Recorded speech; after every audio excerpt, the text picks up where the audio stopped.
Salut tout le monde, on avait une petite vidéo un petit peu improvisée, j'ai Papa Antoine qui est passé me voir. Je peux dire bonjour aux gens.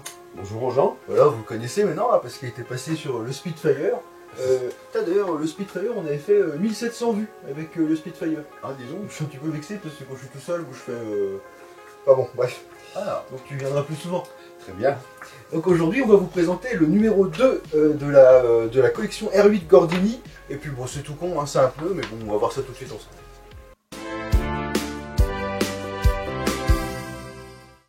Donc voilà le numéro 2 de l'R8 Gordini, j'en parlais juste avant le petit générique.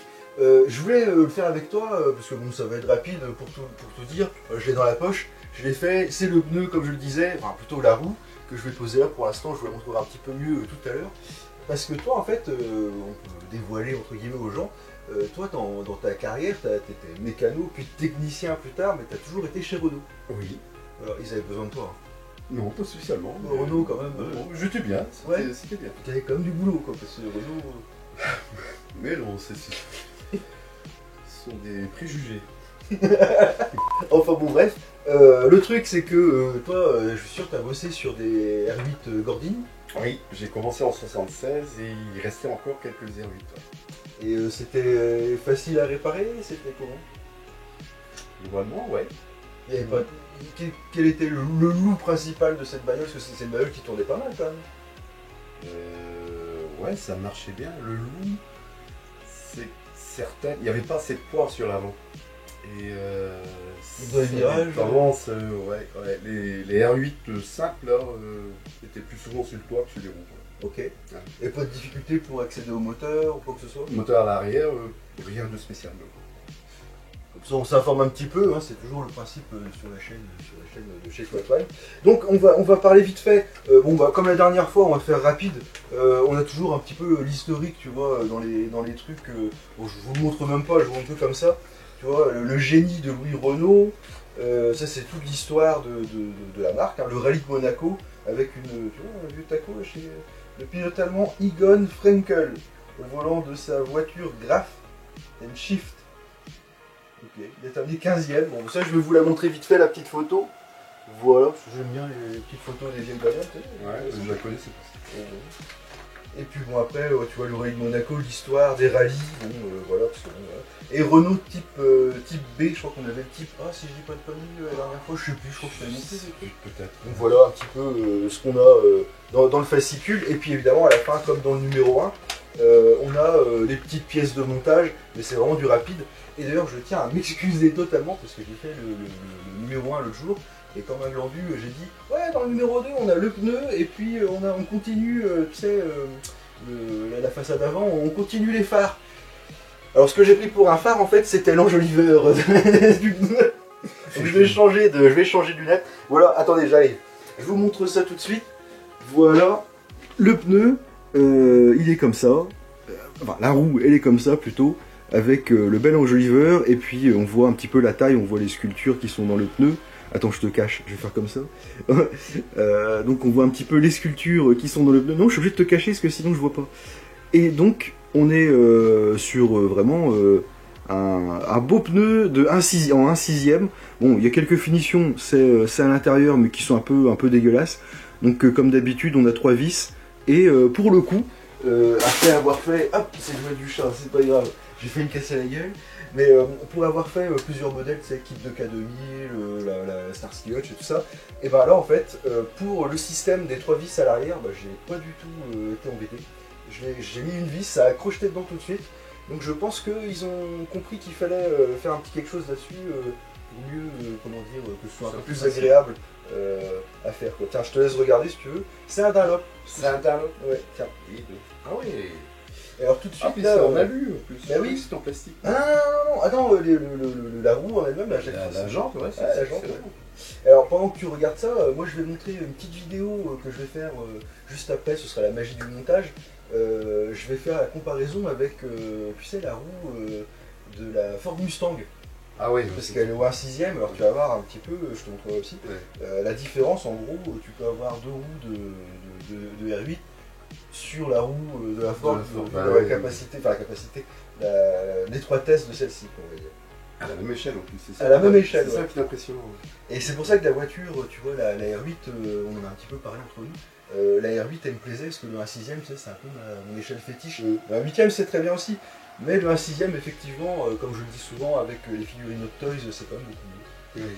Bon alors, tu penses que c'est une bonne collection à faire, celle-là? Alors, ouais, quand même, ouais. C'est vrai qu'elle est belle, hein. On a tout le temps des affichettes avec, tu vois. Ouais. Moi, elle me semble pas mal. Et tu sais pourquoi j'ai envie de la faire, ça, j'en parlais, je sais pas si t'as regardé ma première vidéo là-dessus. Oui.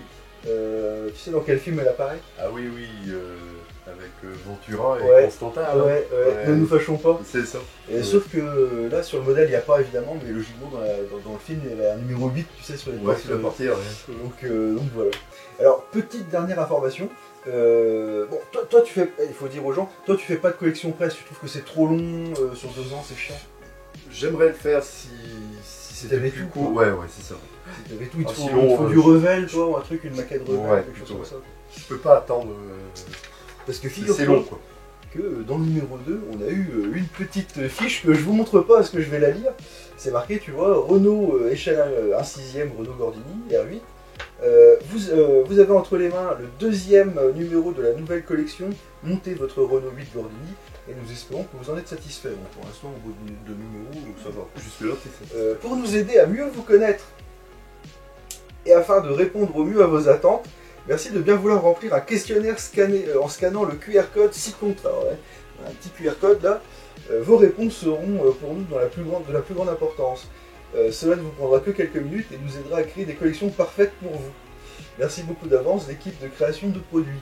Alors, vu que j'ai eu pas mal de problèmes sur quelques-uns des autres modèles que j'ai fait, comme Altaïa, voilà. Oui. Non, je sais ce que tu vas dire, l'Alien c'est Hachette, c'est pas Altaïa, c'est pas de leur faute. D'accord. Et d'ailleurs, l'Alien il s'est cassé la gueule l'autre jour, c'est la première fois que Il c'est a perdu cassé. la queue. Il a perdu la tête surtout. La tête. Ah, il a tout perdu, il a pris une pique de tronc. Bref. Et ben, je vais m'en donner à cœur joie, je vais scanner leur petit QR code et puis je vais leur dire un petit peu comment il faut faire pour faire une belle collection, c'est-à-dire de la qualité. Et puis surtout, bon, moi je m'en fous parce que je prends en presse, mais surtout faut pas se foutre, on va dire les choses comme elles sont, de la gueule des gens quand ils s'abonnent. Parce que tu vois, quand ils s'abonnent, pour eux c'est bon, c'est fait, donc à un moment donné, ils peuvent se permettre d'envoyer des colis que quand ils veulent et tout ça. Et donc là c'est pas très cool. Alors, s'il y a des questions qui portent sur effectivement ce domaine-là, on va dire, permettez-moi de vous dire que ça va y aller. En termes de qualité, en fait, ça dépend après des questions que je vais avoir. On en reparlera peut-être prochainement. Mais en tout cas, si vous avez le document aussi, si vous faites la collection, si vous avez le numéro 2, n'hésitez pas à aller leur dire un petit peu ce que vous en pensez de leur collection. En règle générale, bon, bah, si je l'ai fait, c'est que je trouve ça bien. Mais c'est vrai que parfois, il y a quelques finitions qui sont pas terribles, quoi. C'est dommage, les sujets sont bons. C'est ça. Mais après, ce sont les délais, le fait de faire, etc. C'est Et puis des cadeaux aussi, je sais pas si tu avais vu dans... Si, oui, je ouais. sais même plus ce que c'était, il devait y avoir une tasse, une plaque. Ouais. Enfin, au lieu de faire un diorama, tu vois, avec... Alors, c'est une voiture de rallye. On part sur une voiture de rallye. Tu sais ce que tu fais? Bah, tu fais des personnages. Ils l'ont fait pour l'Alpine et pour je sais plus quelle voiture. Je sais pas si... Non, l'Alpine c'est XO, c'est pas eux directement. Mais s'il existe des moules de personnages, pour agrémenter ton modèle, bah tu mets des petits personnages dessus. En plus, sur un 6ème, tu vois. Enfin bon. Donc voilà, c'était juste pour vous présenter le pneu, que je vous remontre ici vite fait. Bah, c'est pas mal quand même, franchement, c'est pas mal. Il a une bonne tenue au niveau du caoutchouc aussi, c'est super cool. Il est bien gonflé. Alors je sais pas si tu as vu, il y a une petite vague en plus. S'il vous plaît. Donc voilà. Dites-nous ce que vous en pensez en commentaire. Toi tu reviendras, peut-être pas pour le numéro 3, parce que ça suffit. Peut-être pour le numéro 4. Oui, si tu veux. Donc voilà. Non mais bon, en fait voilà, on va la faire ensemble pratiquement cette collection je pense. Et puis comme ça, ce sera beaucoup plus intéressant à suivre si on est deux, toi en plus avec des connaissances dans le modèle et dans le domaine de la mécanique. c'est vrai que ça peut être intéressant. Moi j'y connaissais que dalle, tu vois. Je sais à peu près maintenant comment fonctionne une voiture avec les transmissions, tu sais, les trucs de transmission, tout ça. C'est vachement intéressant à faire, mine de rien. C'est vrai que tu apprends certains trucs, le nom des pièces.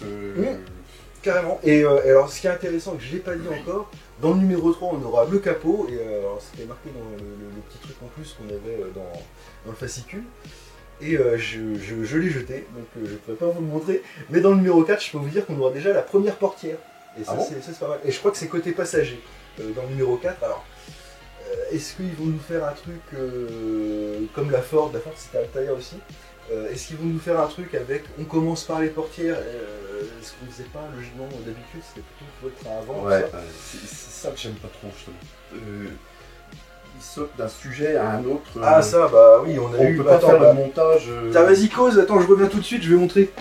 Vas-y, hein, enchaîne. Il est sympa, il me laisse tout seul. Et je disais donc que c'était moche d'avoir un sujet, par exemple un avant, après on passe sur une portière, voilà. Avec ici... Voilà, la façade avant, et puis on peut le dire maintenant aussi, parce que ici il y aura une ouverture, alors là il y a des languettes, hein. Donc il y aura des vis certainement, ça va s'ouvrir comme ça, et ça il faut dire tout de suite que c'est l'emplacement du pneu de secours. Quoi, ouais. Donc voilà ce qu'on peut dire pour l'instant sur ces deux premiers numéros. Bon après la qualité elle est super bonne, hein, pour le coup, tu vois c'est en métal, ça c'est pas en métal, c'est en ABS je crois qu'ils appellent ça. Mais c'est vrai que tu vois, tu passes un peu Franchement, dans mon esprit, on met des phares à droite ou à gauche. Ouais, tu continues les phares. Bah, ouais. Et c'est pour ça, tu vois, je me suis trompé la dernière fois. Je crois que c'était vraiment on continue un peu le phare, quoi, tu vois. Bon, apparemment non, mais c'est ça qui est un peu bizarre. Et dans le 3, c'était quoi? C'était le capot avec un petit liseré, tu vois, ça doit être un truc. Je suis désolé, j'ai pas le truc sur moi. Ah, oui. Mais et puis dans le 4, c'est encore un autre truc, tu vois. C'est un peu dommage parce que bon perso, moi je mets dans du papier bulle comme ça, je raye pas quoi que ce soit, que j'abîme pas. Mais c'est vrai que c'est un peu con. Tiens ça on pourrait le dire peut-être dans le questionnaire. On pourrait leur dire, hein, faites un truc dans la continuité. C'est un argument, comment dirais-je, un argument, voilà. Tu as vu? Donc voilà, on va pouvoir un petit peu soit dire qu'on est super content, soit gueuler, soit un mix des deux. Parce qu'il faut être honnête, tout n'est pas parfait non plus, même s'il y a des bonnes choses, comme l'échelle par exemple, hein, comme on disait.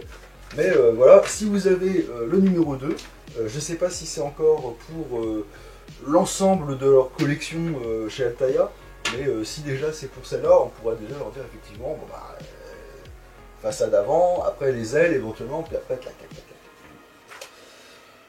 Voilà. Je sais pas du tout comment finir cette vidéo, peut-être en disant juste salut. Je pense que ça va être ça. Ça va être ça? Oui. Ah bah je te laisse dire salut quand je me casse. A plus tard. Salut.